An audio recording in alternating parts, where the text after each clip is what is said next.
welcome to your next Federalist installment. Tonight we are reading, tonight, whenever. You can tell I record these at night. I always say tonight. That's okay. Sometimes, what is going on with my hair? Gotta love videos, right?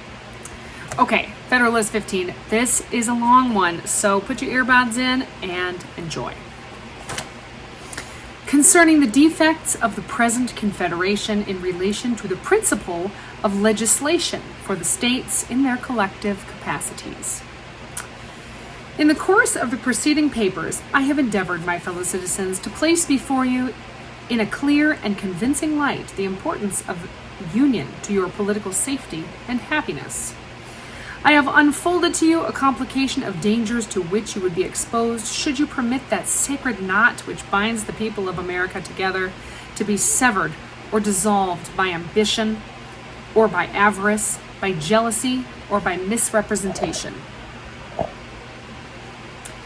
In a sequel of the inquiry, though, which I propose to accompany you, the truths intended to be inculcated will receive further confirmation from facts and arguments hitherto unnoticed.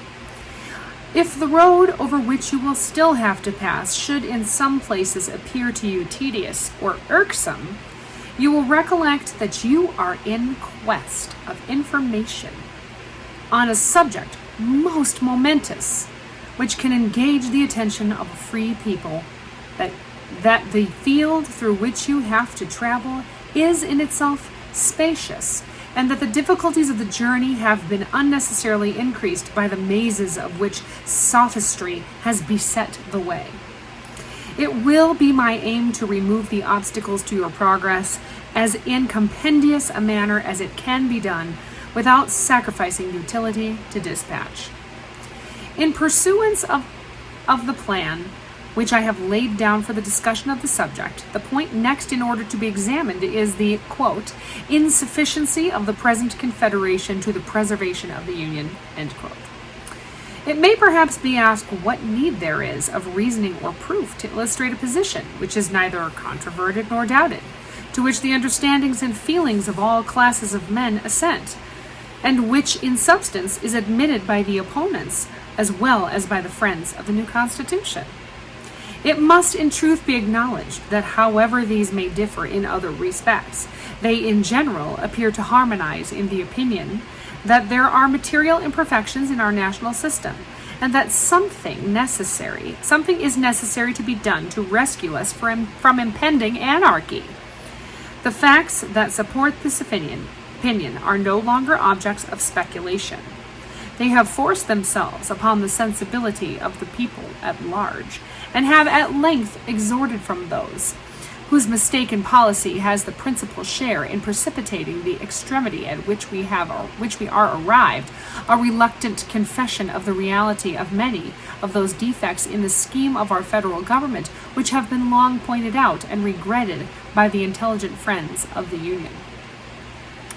We may indeed with propriety to be said to have reached almost the last stage of national humiliation.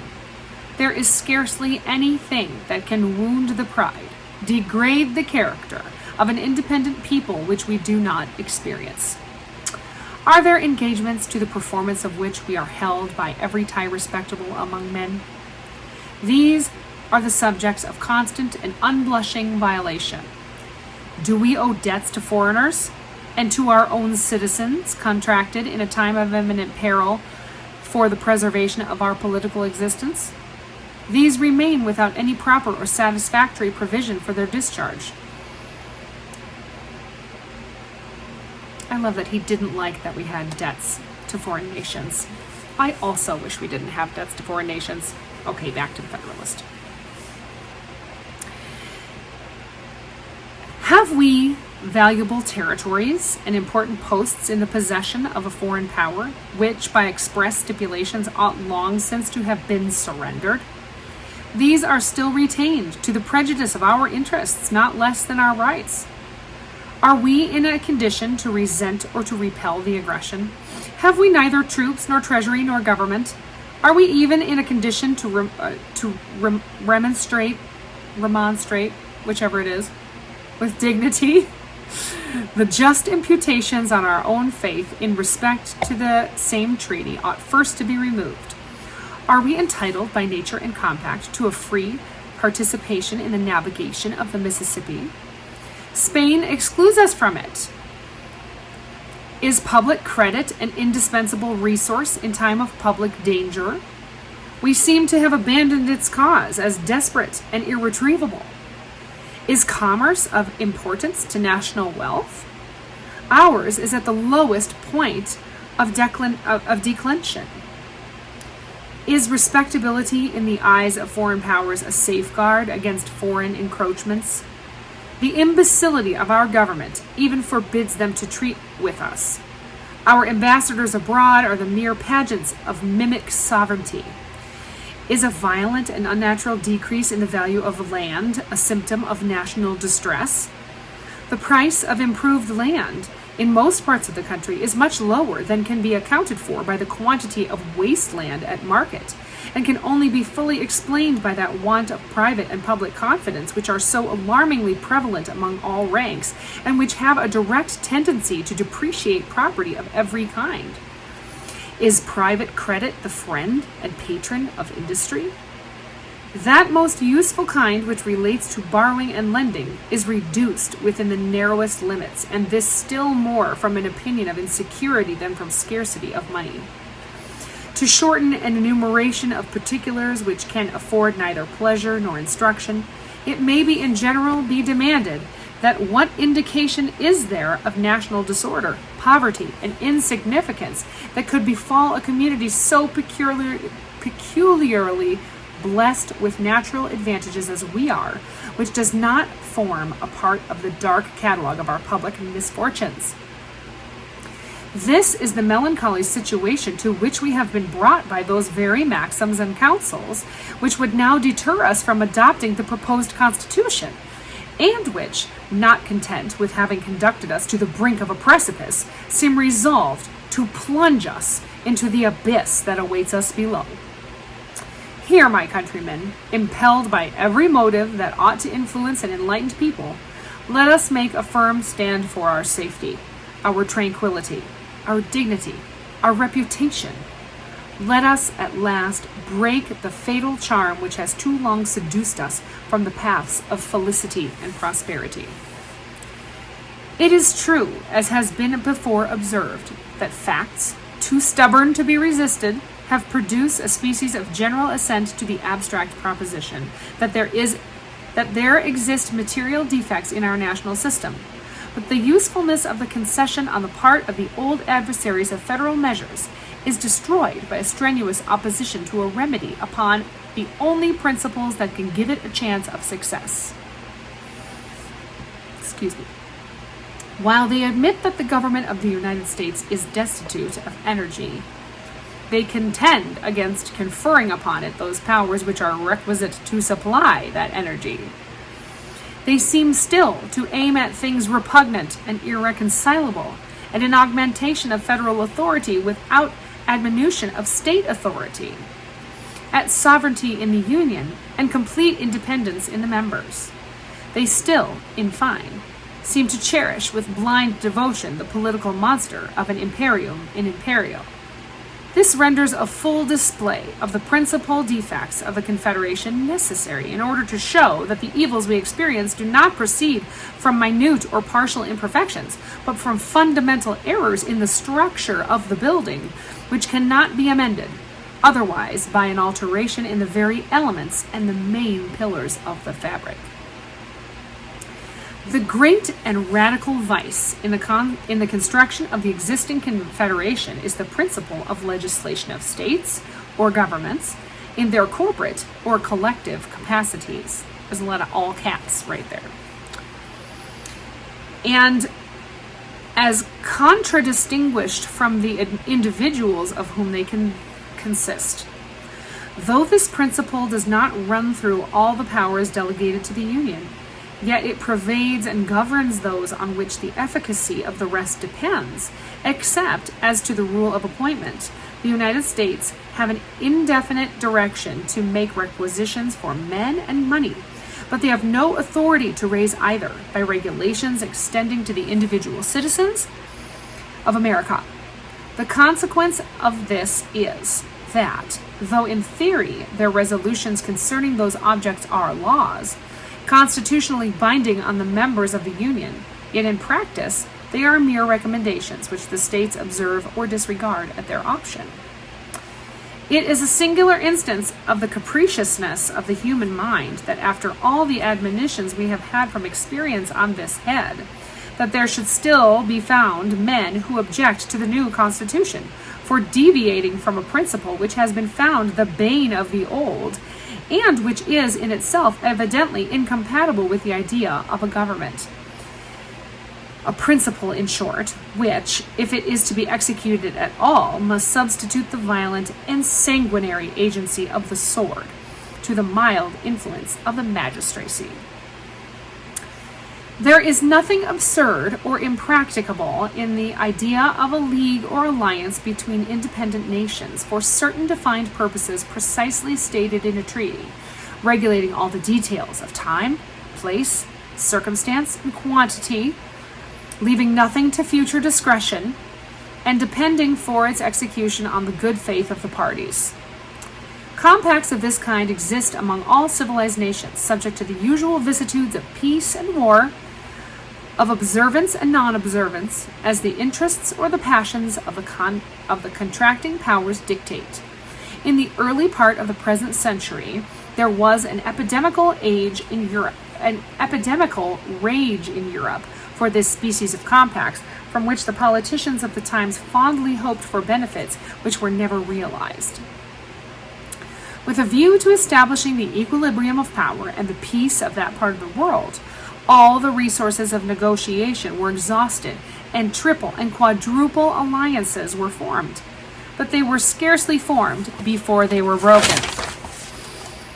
Giving an instructive but afflicting lesson to mankind how little dependence is to be placed on treaties which have no other sanction than the obligations of good faith, and which oppose the general considerations of peace and justice to the impulse of any immediate interest or passion.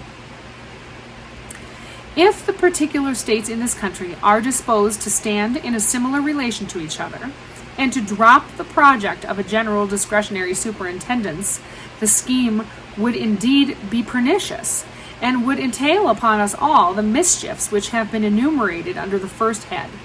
But it would have the merit of being at least consistent and practicable.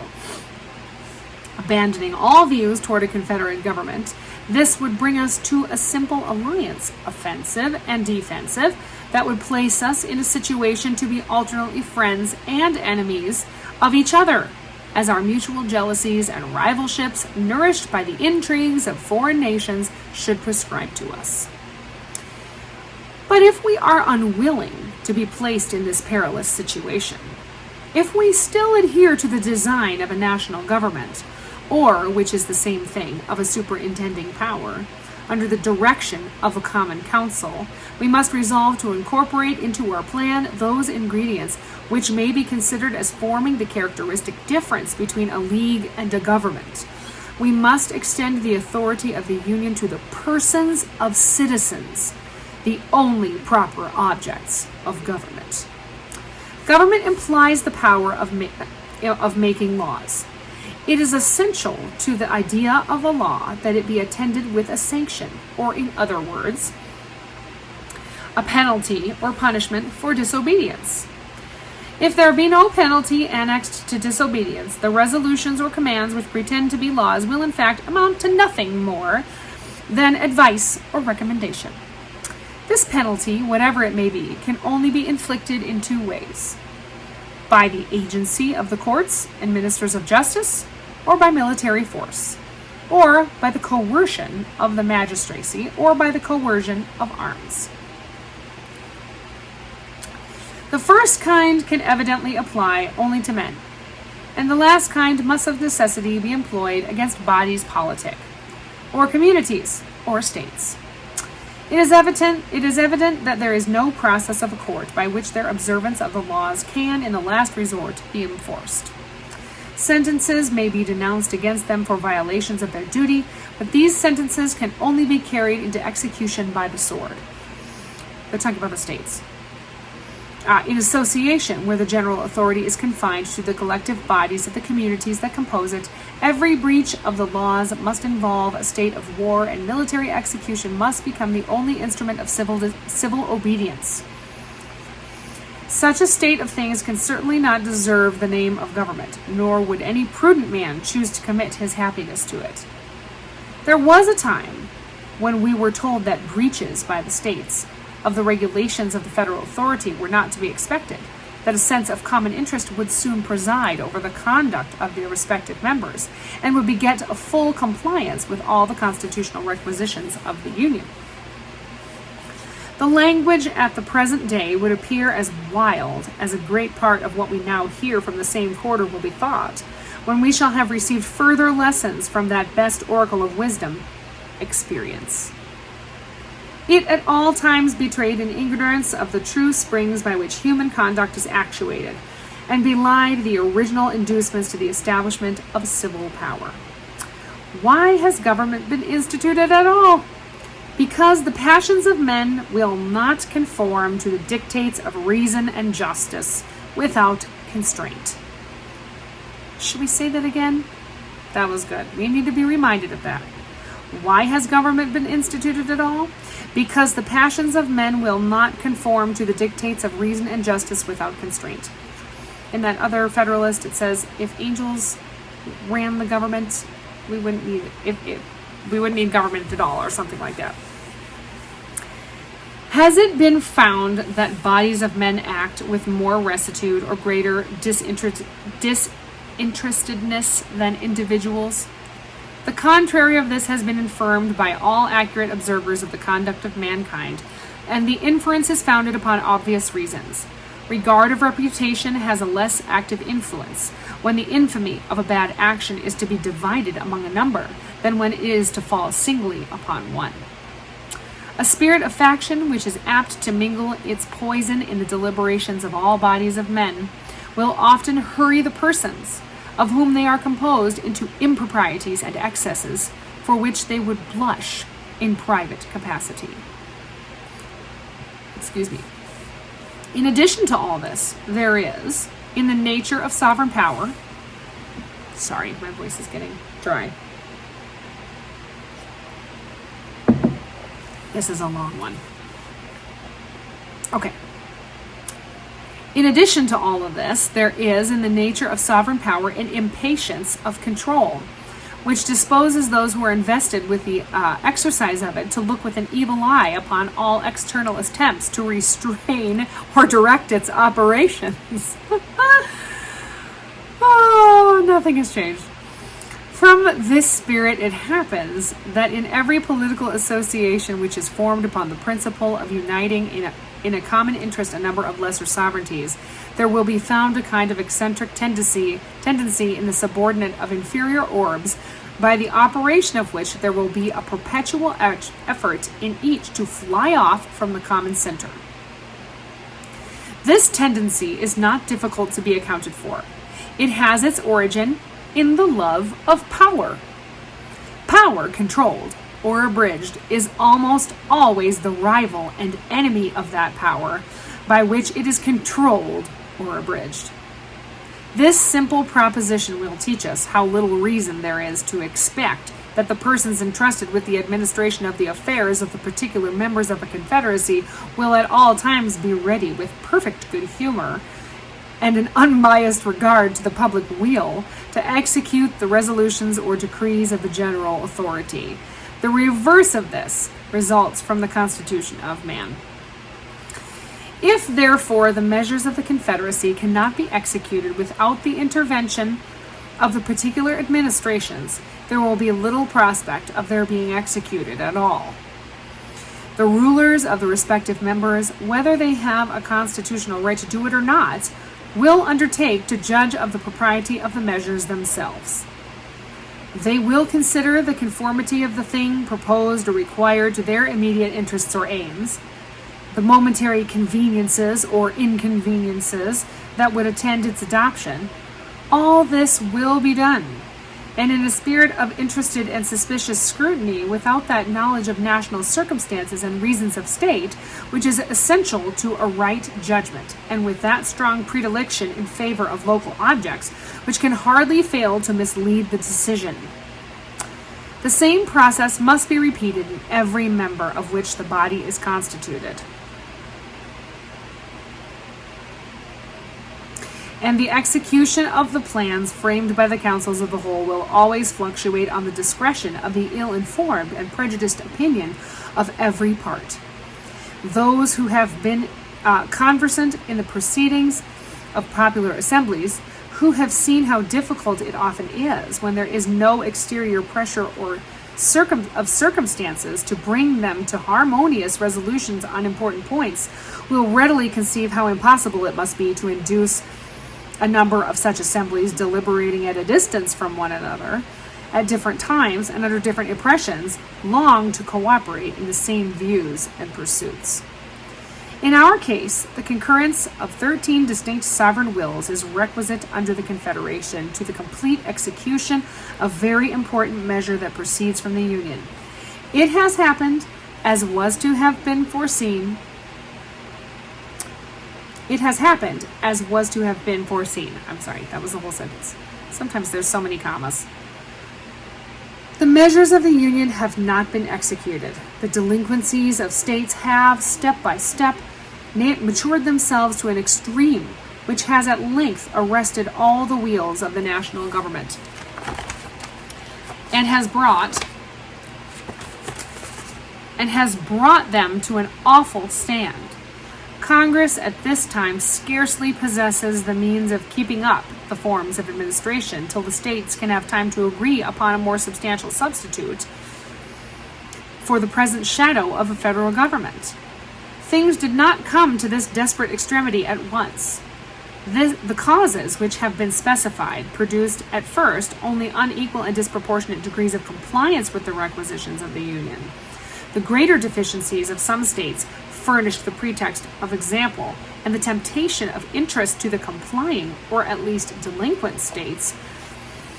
Why should we do more in proportion than those who are embarked with us in the same political voyage? Why should we consent to bear more than our proper share of the common burden? These were suggestions which human selfishness could not withstand, and which even speculative men who looked forward to remote consequences could not without hesitation combat. Each state, yielding to the persuasive voice of immediate interest or convenience, has successively withdrawn its support till the frail and tottering edifice seems ready to fall upon our heads and to crush us beneath its ruins. December 1st, 1787, Alexander Hamilton. Next time we'll read Federalist 16. Have a good day or night or whenever. Be blessed and stay free.